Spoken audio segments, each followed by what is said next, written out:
자, 수업 이어서 할게요. 그리고 제가 지금 다시 하면서 슬라이드를 한번 쭉 봤는데, 원래 이번 주 숙제 해주려고 그랬거든요, 여러분. 근데 뭐, 뒤에 이게 숙제가 있는데, 한번 읽어보시고, 숙제는 다음 시간에 제가 설명드리면서 해드릴게요. 그러니까, 숙제하기 전, 오늘은 여기까지가 수업을 할 겁니다. 자, 물 전망. 여러분들 익숙하죠? 물 전망에 대해서. 뭐냐면, 물 부족 국가, 물 기근 국가, 물 풍요 국가, 이런 겁니다. 자, 이런 거에 대해서 여러 기관에서 이런 것들을 발표를 해요. 예를 들어 우리나라가 물 부족 국가라고 하는 거는 누구나 알고 있습니다. 그냥 왜냐면은 저도 어렸을 때 계속 들었기 때문에. 근데 이게 과연 어떤 기준으로 누가 이렇게 얘기했느냐가 중요한 거죠, 여러분. 자, 요거는 그런 거 간단히 한번 볼게요. 국제인구행동연구소라고 있어요. PAI, 약자 있죠? 얘네가 있는데, 얘네가 참 대단한 게, 얘네들이 내는 기준으로 전 세계가 물 이용에 또는 물 전망을 활용을 하고 있습니다. 뒤에 나오겠지만, 얘네 보면은, PAI 있죠? 얘는 한때 유엔연합 소속에 된 기구라고 알려진 것과는 달리 미국의 사설연구소로 밝혀졌다. 그러니까 미국의 그냥 개인 사설 연구소예요. 공식적으로 공인된 기관도 아니고요. 근데 얘네들이 얘기하는 것들을 전 세계 많은 국가, EU, UN, 모든 국가에서 다 활용을 하고 있습니다. 심지어 우리나라에서도 같이 활용을 하고 있어요. 그래서 만약에 여러분들이 어서 찾아볼 수도 있겠지만 이 PAI가 공신력은 없더라도 하지만 공신력은 없는데 현실적으로는 많이 인용은 하고 있다. 이 정도로 의미로 받아주시면 되겠습니다. 이 PAI에서 발표를 합니다. 97년 물 압박도는 기근 상태 인구가 4억 명이다. 근데 2050년 5배가 증가한다. 대충 4, 5, 20억 명 정도 되겠죠? 20억 명. 자, 세계 기상기구. 여기에서는 2025년에 6억 6천만 명이 물 부족 국가가 될 거고 2025년에는 24억 명이 될 거다. 자, 비슷합니다. UN 국제식량정책연구소에서 25년 이내 5개국 중 1개 나라가 물 부족 사태에 직면하게 될 것이다. 명수는 안 나왔어요. 하지만 2050년, 지금 2010년이니까 40년 뒤죠. 40년 뒤에는 약 20억 명 정도가 물 부족에 또는 물 압박에 시달리게 됩니다. 지금 우리 전 세계에 얼마나 70억 명 되나요? 인구가 계속 줄니까 60억이라고 치겠습니다. 60억 명이 이제 2050년도에 있다고 치면은 3분의 1 정도. 엄청 많은 양이 지구의 3분의 1 정도가 물 부족이 아니라 거의 물 압박, 기근이 돼버려요. 자, 그럼 이 기준은 무엇인가요? 물 기근 국가는 1000톤 미만, 물 부족 국가는 1000톤에서 1700톤 미만, 물 풍요 국가는 1700톤 이상으로 되어 있어요. 자, 이게 무슨 얘기인가요? 뭔데 1000톤? 아이고. 뭔데 1000톤입니까? 뭔데 1000톤? 이거는, 얘들이 산출한 내역들을 보면요.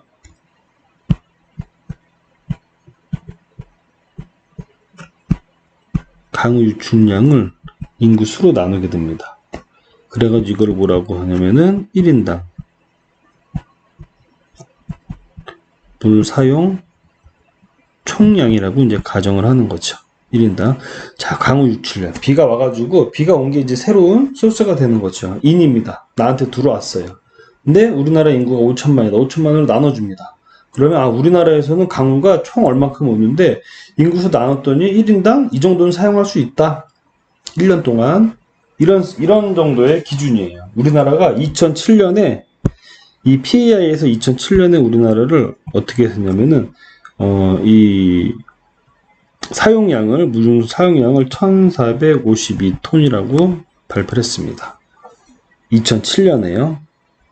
지금은 어떻게 될지 모르겠어요. 우리가 연평균 강수량이 어느 정도 줄었다 늘었다 줄었다 늘었다 지금 기상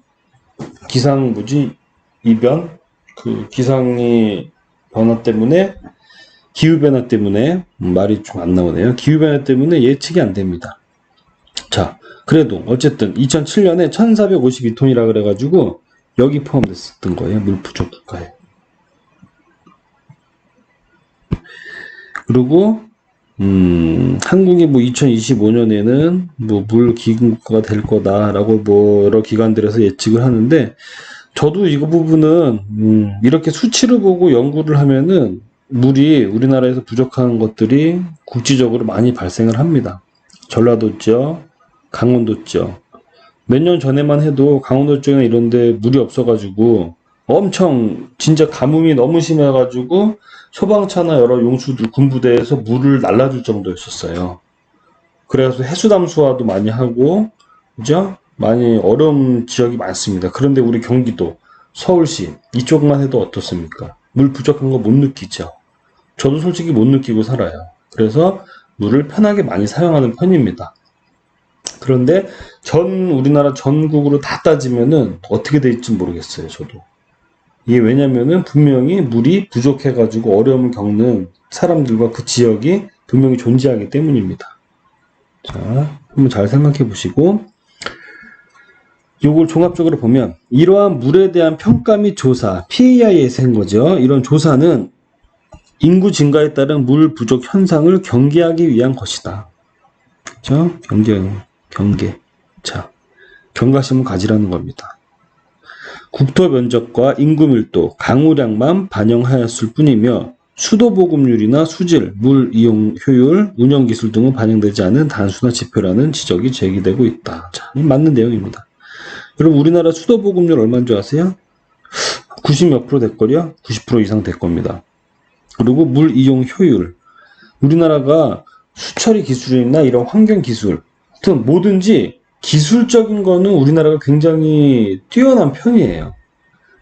자동차 만드는 기술, 반도체를 만드는 기술, 물을 정화하는 기술, 대기를 오염을 저감하는 기술, 엄청난 기술들이 우리나라 사람들이 보유를 하고 있습니다. 물 이용 효율 얼마나 굉장히 높아요, 여러분. 물 이용 효율 나오면은 따지면은 폐수를 재이용해가지고 또 재사용하는 거죠. 그죠? 이용 효율을 높이는 겁니다. 그리고 우리나라에 이거 법으로 돼 있어요, 여러분. 법으로도 돼 있냐면, 어떻게 돼 있냐면, 우리 환경 쪽에서는 많이 다루진 않습니다. 왜냐하면 이 법을 적용받는 게 건축 쪽이라서요. 토목, 건축. 건물 중에 여러분, 주상복합 있죠? 주상복합 건물이 뭐예요? 뭐 저도 주상복합을 살아보진 않아서 모르겠는데, 여기 뭐 상가 같은 게 있고, 여기 이렇게 아파트들이 있는 거 아닌가요? 그죠? 자, 상가. 뭐 이렇게 있고. 이런 것들이 뭐 쭉 있겠죠. 이렇게, 그죠? 이렇게 상가 다 있고. 자, 이런 걸 이제 주상복합이라고 치겠습니다. 자, 이러면은 이 주상복합에서 사용되는 물의 10% 이상을 재이용하게 돼 있어요. 즉, 상가들에서 막 나오는 나오는 물들을 밑에 지하에서 처리를 해줍니다. 뭐 먹는 물 정도는 아니니까 먹는 물만큼 깨끗하게 처리 안 해도 돼요. 자, 이 처리된 거를 샥 올려가지고 화장실 용수 또는 뭐 조경 용수, 여러 가지 용수들을 목적에 맞게 사용하는데, 이 총 물 사용량의 10% 이상을 재이용하게 돼 있어요. 법으로 돼 있습니다. 근데 이게 이제 건축물에 해당되고는 사항이기 때문에 이런 토목이나 건축에서도 환경을 하시는 분들이 굉장히 많아요.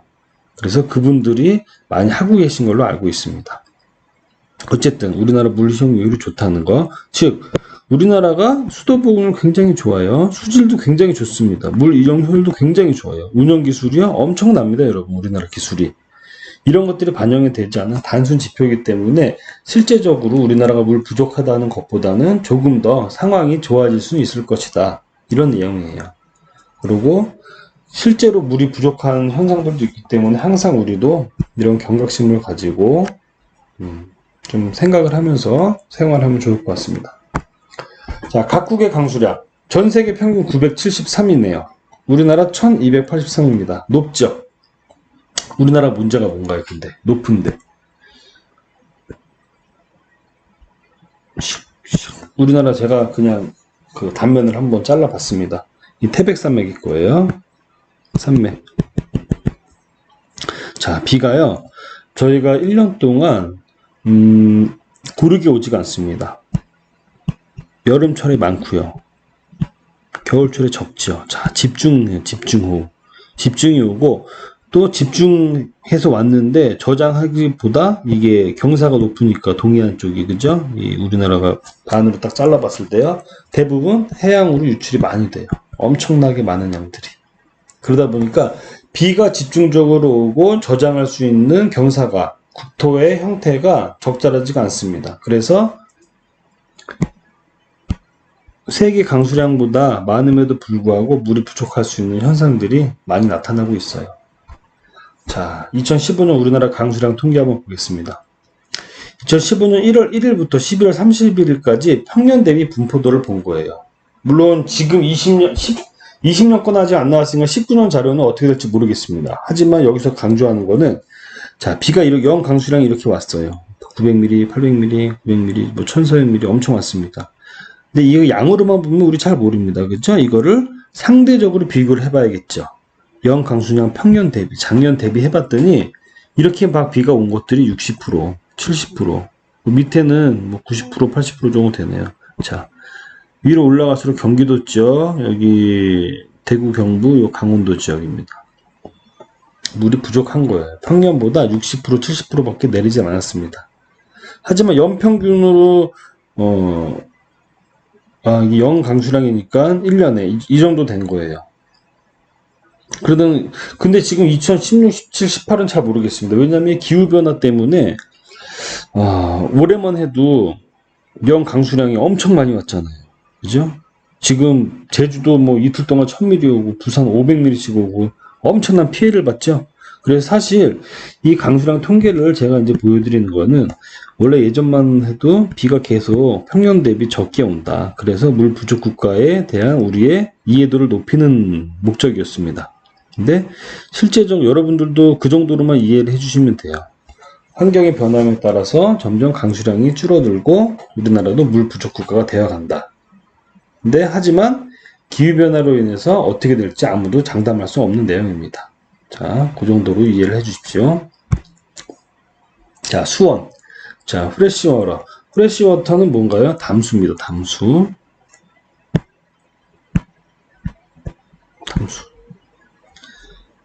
그리고 브래키시워터는 이거는 거기에 기수. 시워터는 해수죠. 브라인수는 여러분들 그 사해 아나요? 사해? 바닷물에 갇혀 있어가지고 이제 갇혀 있는 거죠. 근데 증발이 되니까 염도가 계속 높아지죠. 50%까지도 갑니다. 자, 이거는 브라인수. 자, 그러면 담수하고 해수를 나누는 기준도 있어요. 자, 담수는 총 용존 고용물이 1500mg/L 이하가 되는 거. 이 총 용존 고용물에는 클로라이드, 설페이트, 포타슘, 칼슘, 뭐 기타 등등 엄청 많은 물질들이 이렇게 있겠죠. 자, 이런 애들을 다 합했을 때 1500mg/L 이하로 존재해야 된다. 그럼 우리가 먹었을 때 크게 뭐 아무런 느낌이 안 나죠. 수돗물 같은 겁니다. 자, 이런 게 담수예요. 지표수, 호수, 강, 얼음, 눈으로 구성되어 있고 점토 및 콜로이드 존재로 탁도를 제거해야 한다. 그죠? 지하수, 지표수보다 TDS가 높다. 왜요? TDS 뭐라 그랬어요? 총 용존 고용물 여기 나왔네. 이게 TDS입니다. 이게 TDS죠? Total Dissolved Solid. 총 녹아있는 용존 고용물이에요. 지하수에 왜 많아요? 암석들이 많으니까요. 암석들에서 용출이 되잖아요. 그래서 우리가 많은 광물성 물질들 또는 중금속 물질들 이런 애들이 녹아 있습니다. 그래서 지표수보다 녹아있는 총 용존 고용물 TDS가 높다라는 내용이에요. 여기 써있네요. 그리고 기수 5000 이상. 자, 이런 것들의 이온의 모든 합이 5000 이상 되는 경우 기수. 바다랑 담수랑 해수랑 만나는 중간에 있죠. 예를 들어 부산에 갔습니다. 그 낙동강이 쭉 나가서 쭉 금호강 위쪽이고 낙동강이 나가다가 바다랑 만나죠. 그 일정 구간. 그 구간들이 TDS 5000 이상 되면은 기수라고 합니다. 그리고 해수가 30에서 30에 3일치 100천 3만에서 34,000mg/L. 이거는 저희가 좀 단위가 크니까 예를 들면 천분율로 바꿀게요. 요거 그람으로 바꾸면 어떻게 됩니까? 공색이 없어지죠? 30에 34 g/L. 이거 바꾸면 천분율이죠. 퍼밀입니다. 30에서 34퍼밀 정도. 퍼센트라면 3에서 한 4% 사이. 이 정도죠. 30퍼밀. 이 정도. 해양마다 달라요. 해양마다 제가 한번 측정해보니까 28에서 30, 한 2에서 3 정도 왔다 갔다 합니다. 그리고 동해, 서해, 남해 다 다릅니다. 브라이는 36,000 이상이네요. 해수보다 더 높은 거죠. 이렇게 한번 봐주시고요. 자, 해양에서는 그 이온 물질들이 굉장히 많이 있다 그랬잖아요. 근데 신기한 게 일정 성분비의 법칙이 정확하게 존재합니다. 아주 정확해요. 자, 클로라이드가 전체 55%를 차지하고요. 소듐이 30%, 설페이트가 7%, 마그네슘 3%, 칼슘 1%, 포타슘 1% 정도 차지하고 있습니다. 농도로 따지면 이래요. 이거 정확하게 맞습니다. 거의 한 90% 이상 정확하게 맞아요. 그래가지고 여러분